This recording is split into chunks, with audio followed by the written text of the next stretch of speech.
प्यारे दोस्तों, ईरानी सदर की कब्र पर रोजाना ये शेर आकर क्यों धाड़ता था। ईरानी हुकूमत ने कब्र खुलवाई तो सबकी चीखें निकल गईं। अस्तगफिरुल्लाह। कहानी सेंटर के प्यारे देखने वालों, अस्सलाम वालेकुम।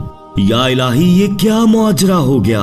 ईरानी सदर इब्राहिम रईसी की कब्र पर आधी रात रोज एक ऐसी खौफनाक आवाज आती कि आसपास के इलाके मकीन खौफजदा हो जाते। एक बार चंद नौजवानों ने जब हकीकत जानने के लिए रात कब्रिस्तान में गुजारी तो सुबह वो कब्रिस्तान में बेहोश पड़े मिले। आखिर ऐसा भी कौन कब्रिस्तान में आता था कि जिसे देखकर हट्टे कट्टे नौजवान भी बेहोश हो गए। दोस्तों, आखिर इब्राहिम रईसी की कब्र के साथ ही ऐसा क्यों हो रहा था, जानने के लिए वीडियो को आखिर तक जरूर देखें। और अगर आप हमारे चैनल कहानी सेंटर में नए हैं तो इसे सब्सक्राइब कर लें, बेल आइकन पर क्लिक कर लें ताकि हर नई आने वाली वीडियो से बाखबर रह सकें। प्यारे दोस्तों, जब से इब्राहिम रईसी को दफनाया गया है, आसपास में रहने वाले इलाका मकीन अजीबो गरीब किस्म की बातें करने लगे हैं। कहते हैं रात के वक्त जब हर सू खामोशी का राज होता है तो किसी खतरनाक जानवर के धाड़ने की आवाजें इस जानिब से आती हैं जहां पर इब्राहिम रईसी को दफनाया गया है। वहाँ किसी को भी अंदर जाने की इजाजत नहीं है। प्यारे दोस्तों, पहली रात जब ऐसी आवाजें सुनने को मिली तो लोगों को लगा कि शायद ये उनका वहम है, लेकिन जब दूसरे तीसरे दिन भी यही आवाजें सुनाई दी तो बहुत से नौजवानों को तजस्सुस सा होने लगा कि आखिर कौन उनकी कब्र मुबारक पर आकर धाड़ सकता है। सबसे पहले तो उन्होंने रात के वक्त वहां पर ड्यूटी देने वाले चौकीदार से पूछा कि आखिर रात के वक्त इब्राहिम रईसी की कब्र की जानिब से किसी जानवर के गुर्राने और धाड़ने की आवाजें क्यों आती हैं। जब चौकीदार से ये सवाल किया तो चौकीदार की रंगत यकदम पीली सी पड़ गई थी। वो बुरी तरह से घबरा सा गया था और नफी में सर हिलाने लगा। कहने लगा, मुझे ऐसी कोई आवाज नहीं आती, मैं नहीं जानता। नौजवान लड़के चौकीदार की बात पर बहुत हैरान थे। कहने लगे, ऐसा कैसे हो सकता है। अगर किसी एक शख्स को ये आवाज आती तो हम समझते कि शायद उसके कान बज रहे हैं या उसको कोई ऐसा मर्ज है कि रात को आवाजें सुनाई देती हैं। लेकिन हम सब ने वो आवाजें सुनी हैं, हमारे घर वालों ने सुनी है। पूरा मोहल्ला, पूरा इलाका इस बात का गवाह है कि रात के वक्त यहाँ से किसी के धाड़ने की आवाजें आती हैं, जैसे कोई खतरनाक जानवर धाड़े मार रहा हो, गर्रा रहा हो, चिल्ला रहा हो। ये सुनकर चौकीदार ने अपना साइकिल आगे बढ़ा दिया। साफ जाहिर था कि वो इस बात का जवाब ही देना नहीं चाहता। वो नौजवान काफी परेशान सा हो गया था। दिन के वक्त जब वो इब्राहिम रईसी की कब्र पर अपने बाकी दोस्तों के साथ गया तो गौर से कब्र की तरफ देखने पर भी कब्र बज़ाहिर बिल्कुल ठीक ठाक थी। इसमें ऐसा कुछ भी नजर नहीं आ रहा था कि किसी पर शक किया जाता। लेकिन जैसे ही वो वापसी के लिए पलटे तो जमीन पर पांव के अजीबो गरीब निशानात दिखाई दिए थे। वो नौजवान वहीं पर ठिठक से गए थे और फिर ऐसा लग रहा था जैसे इन निशानों को किसी ने मिटाने की कोशिश की है। और इत्तफाकिया तौर पर एक दो जगह ही वो पांव के निशान नजर आ रहे थे, बाकी सारी जगह से वो निशानात को मिटा दिया गया था। शायद गलती से ये निशान वो हटाना या मिट्टी से मिटाना भूल गया था। ये सब देखकर तो उन नौजवानों को और भी ज्यादा तजस्सुस होने लगा। इसलिए वो फैसला कर चुके थे कि वो इस रात से पर्दा जरूर फाश करेंगे कि हर रात 3 बजे इब्राहिम रईसी की कब्र पर कौन आता है। और जो आता है वो यकीनन इंसान नहीं, क्योंकि धाड़ने की और गर्राने की आवाज किसी जानवर की लगती है, और वो भी एक खतरनाक जानवर की। लेकिन कुछ भी हतमी तौर पर नहीं कहा जा सकता था। इसलिए उन नौजवानों ने एक फैसला किया कि वो रात कब्रिस्तान में गुजारेंगे और देखेंगे कि आखिर कब्र के पास आता कौन है। लेकिन सबसे बड़ा मसला ये था कि बाहर बैठे गार्ड्स रात के वक्त किसी को भी इब्राहिम रईसी की कब्र के पास जाने की इजाजत नहीं देते थे। इन नौजवानों ने जब गार्ड से वही सवाल किया जो कि चौकीदार से किया था तो वो भी नजरें बदलने लगे और कहने लगे कि उन्हें ऐसी कोई भी आवाज सुनाई नहीं देती। लेकिन उनके चेहरे की बदहवासी ये बता रही थी कि कोई ना कोई बात तो जरूर है। मसला सारा ये था कि वहाँ रात के वक्त किसी को भी अंदर जाने की इजाजत नहीं थी और वो लड़के हकीकत को जानने में इतने मुतजस्सिस थे कि इंतजार ही नहीं कर पा रहे थे। चाहते थे कि असल हकीकत से आगाह हो जाएं। इसलिए दोस्तों, उन्होंने एक चोर रास्ता इख्तियार किया। जैसे ही रात का 1 बजा वो नौजवान फौरन से कब्रिस्तान की पिछली जानिब चले गए,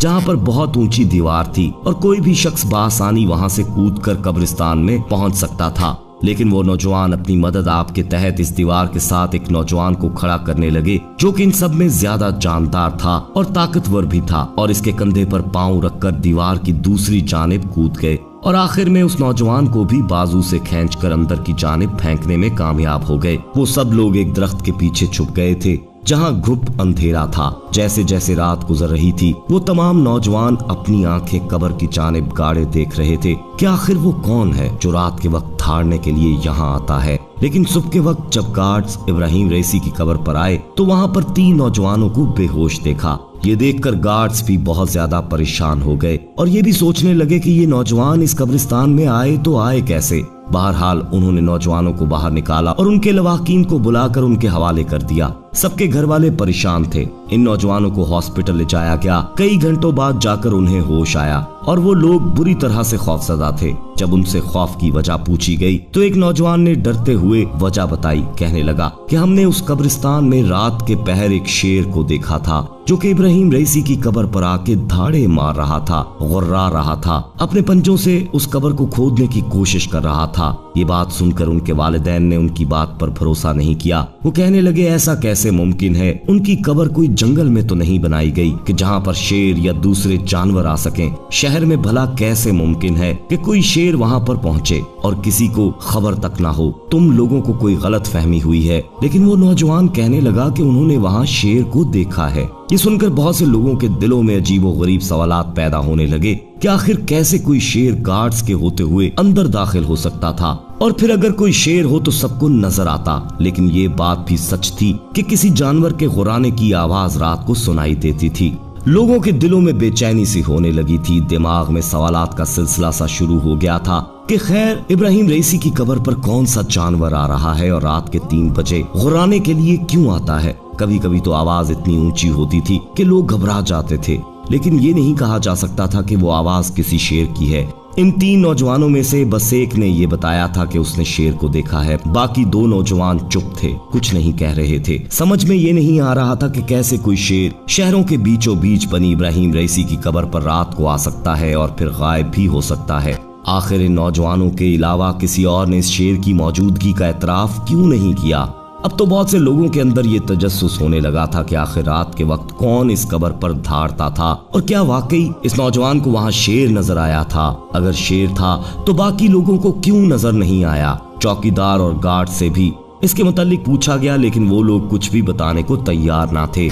अगले रोज बहुत से लोग उस कब्रिस्तान में मौजूद थे, लेकिन उस रात कोई भी वहां नहीं आया। लोगों को लगा कि वो नौजवान झूठ बोल रहा था, मगर अगले रोज जो कुछ उस नौजवान के साथ हुआ एक नाकाबिले यकीन वाकया था। वो नौजवान मर चुका था और जिस बात ने सबको चौंका के रख दिया वो इस नौजवान के जिस्म पर एक खतरनाक जानवर के नाखूनों के खरोंचे थी। ये सब देखकर लोग खौफजदा हो गए थे। इसके बाद से दोबारा से वो गराने की आवाजें आने लगी। लोगों ने जब इब्राहिम रईसी के घर वालों को इस बारे में बताया तो उनकी बीवी ने एक ऐसे राज से पर्दा उठाया कि सुनने वालों के होश उड़ गए। वो कहने लगी कि वो आवाजें जिन्नात की हैं, क्योंकि इब्राहिम रईसी जिन्नात को खाना खिलाते थे, इसलिए उनके इंतकाल के बाद से वो जिन्नात रोते हैं। कभी वो किसी परिंदे की शक्ल में नजर आते हैं तो कभी किसी जानवर की शक्ल में। ये बात सुनकर सब हैरान थे कि जिन्नात को खाना कैसे कोई इंसान खिला सकता है। इब्राहिम रईसी की बीवी कहने लगी कि वो रोज बकरों को ज़िबा करवाकर एक ऐसे खाली मैदान में वो बकरे डाल देते जहां ये मशहूर था कि यहाँ जिन्नात होते हैं, इसलिए वो जिन्नात किसी न किसी जानवर की शक्ल इख्तियार करके कब्र पर नजर आते हैं। ये सुनकर सबको हैरत हुई थी। इब्राहिम रईसी के बारे में ये राज भी सामने आ गया था कि ना सिर्फ इंसानों बल्कि दूसरी मखलूक के साथ भी उनका रवैया अच्छा था कि मरने के बाद भी जिन्नात उनकी कब्र पर शेर बनकर आते और धाड़े मार कर रोता। इंसानों के साथ साथ दोस्तों जिन्नात को भी उनकी मौत पर दुख और अफसोस था। अल्लाह उन्हें करवट करवट जन्नत नसीब फरमाए, आमीन या रब्बुल आलमीन। दोस्तों कमेंट में हो सके तो आमीन आप भी लिख दीजिएगा, और अगर कुछ भी कहना चाहें इस हवाले से तो आप कह सकते हैं। वीडियो को लाइक करते हुए दोस्तों के साथ शेयर करना मत भूलिएगा, और इस वीडियो को बंद करने से पहले कंफर्म कर लीजिएगा कि आपने हमारा चैनल कहानी सेंटर सब्सक्राइब कर रखा है। नहीं किया तो फौरी सब्सक्राइब कर लीजिए और बेल आइकन को क्लिक कर दीजिएगा ताकि हमारी आने वाली मजीद वीडियोस बर वक्त आप तक पहुंचती रहें। अपना ख्याल रखिएगा। अगली वीडियो में दोबारा आपसे मुलाकात होगी, तब तक के लिए अल्लाह निगहबान।